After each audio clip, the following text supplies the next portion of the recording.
In this video, we will cover not null constraint. Not null constraint is used when I want that there must be a value in my particular column. For example, if I have a table called employee and I have a field like first name, last name, email ID, so I want some of the details should be mandatory.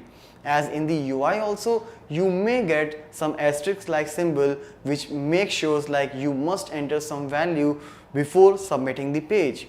So in the backend, to make it sure that any particular field is having a value, you can pass the not null constraint on a particular column. Basically, not null constraint can only be applied on the column level, you can't pass it on the table level. As I said earlier, while adding the constraint, you may or may not pass the constraint name. So let's see practically how we can add a not null constraint on a table at the time of creation as well as on the time of altering the structure of a table. So to apply a not null constraint on a column of a table by the time you are creating a table, so in that the create table statement will remain same as we have done earlier. So I will simply write a create table statement, and here I'll just create a sample table, let's say sample1, and after that I'll just pass the number of columns. So if you want to create a column, what you will do, you will just say column name, like col1, just pass the data type, let's say number, and after that the constraint description. Since here not null constraint can only be passed at the column level, so that is what I am doing here in column level, because here I am defining a column and right after that I can pass this not null constraint. So for that what I'll do is I'll say constraint and then constraint name like sample1 underscore col1 underscore nn, any logical name. Alright, if you will not give a name, Oracle server will automatically assign a name, but it will be better if you will pass a name by yourself, because if later you want to disable or drop this constraint, you can do that easily. So here what we'll do is we will simply pass the type of a constraint after that, means constraint keyword, then constraint name, and after that not null, that is the constraint type. So this is how you can simply create a not null column here. Alright, and let's add one more column here to check like what if I don't want to pass the constraint name.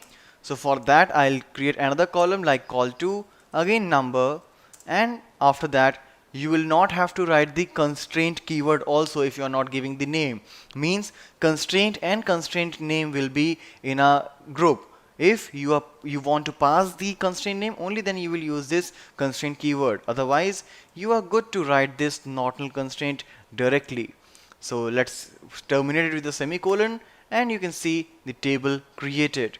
If you will see the structure of this sample1 table, you can see both columns are decorated with the not null constraint. After that, as soon as we will start adding the data in the table, you will see like any column who has been decorated with the not null constraint, you cannot pass a null value, means you must pass some value by the time you are adding or updating a record in that particular column.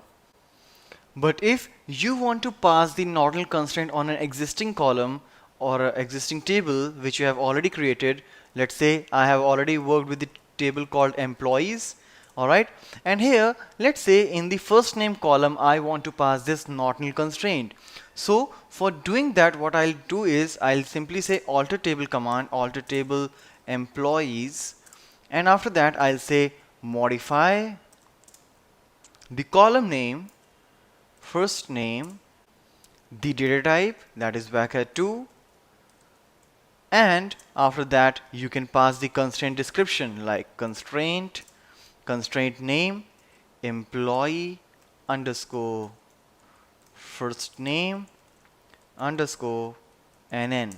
Alright, and then the constraint type, that is not null. So let's say enter, and you can see table altered. So again I will go for the description of this particular table, and here you can see the constraint has been added in this particular field of first name, that is it's not null, and again the same data type. So this is how you can pass a not null constraint on a table by the time you are creating it or after the table is being created.